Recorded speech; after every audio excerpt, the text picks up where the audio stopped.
इस फिल्म की शुरुआत में एक जंगल को दिखाया जाता है जो नहायत ही खतरनाक और पुरस्कार तरीन जंगल होता है, जहां मौत का सन्नाटा चारों तरफ छाया हुआ होता है। ये जंगल इतना घना होता है कि बारिश का पानी ज़मीन पर पड़ने में कई घंटों का वक्त लगा देता है।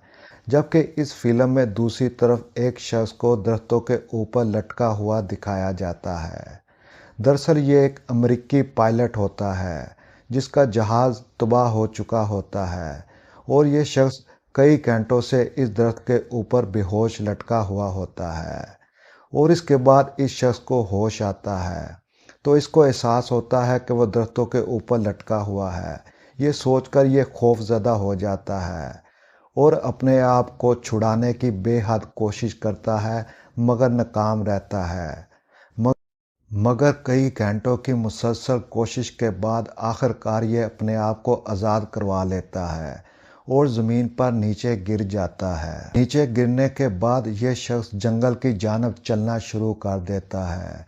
जब ये शख्स जंगल की जानब चल रहा होता है तो इसको एहसास होता है कि इसके पीछे कोई शख्स चल रहा है। ये पीछे मुड़कर देखता है तो इसको कुछ भी नज़र नहीं आता। ये सोचकर ये बंदा खौफज़दा हो जाता है और जंगल की जानब भागना शुरू कर देता है। कई घंटों तक जंगल के अंदर मुसलसल भागता रहता है तो इसको एहसास होता है कि ये जंगल के अंदर फंस चुका है। ये जंगल के अंदर ट्रैप हो चुका है।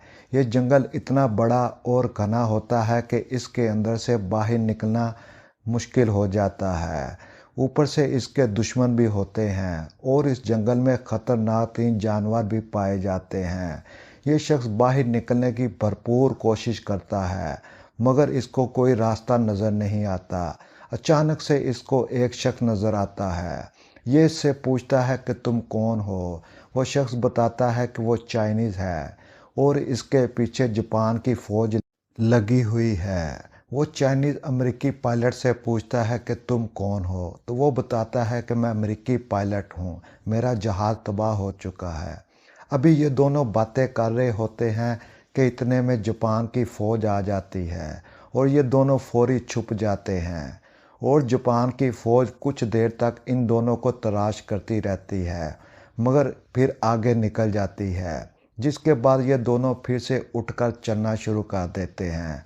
तो अमेरिकी पायलट उस चाइनीज़ से पूछता है कि जापान की फ़ौज तुम्हें क्यों तलाश कर रही है। तो वो बताता है कि वो चाइनीज़ जासूस है और जापान की फ़ौज को इसका इल्म हो चुका है। वो इसको गिरफ़्तार करना चाहती है और अपने मुल्क में लेकर जाना चाहती है। तो अमेरिकी पायलट कहता है कि वो यहाँ से निकलने के बाद एक दिन इसकी ज़रूर मदद करेगा। मगर इतने में जापानी फ़ौज आ जाती है। वो इन दोनों को गिरफ़्तार कर लेती है। एक जापानी अफसर पिस्तौल निकालकर चाइनीज़ को गोली मार देता है जिसकी मौके पर मौत हो जाती है। इसके बाद अमेरिकी पायलट को गिरफ़्तार कर लिया जाता है और उसे वहां से लेकर ट्रक के अंदर बिठाकर ले जाते हैं और इसके बाद ये मूवी ख़त्म हो जाती है। दरअसल ये एक बेकार और डब्बा तरीन मूवी होती है जो अमेरिका की हॉलीवुड की तरीके के सबसे फ्लॉप तरीन मूवी होती है। जब इसको सिनेमा में लगाया जाता है तो लोग इस पर अंडे और जूते मारते हैं क्योंकि इस फिल्म में ना कोई स्टोरी है, ना कहानी है, ना ही कोई एक्शन दिखाया जाता है।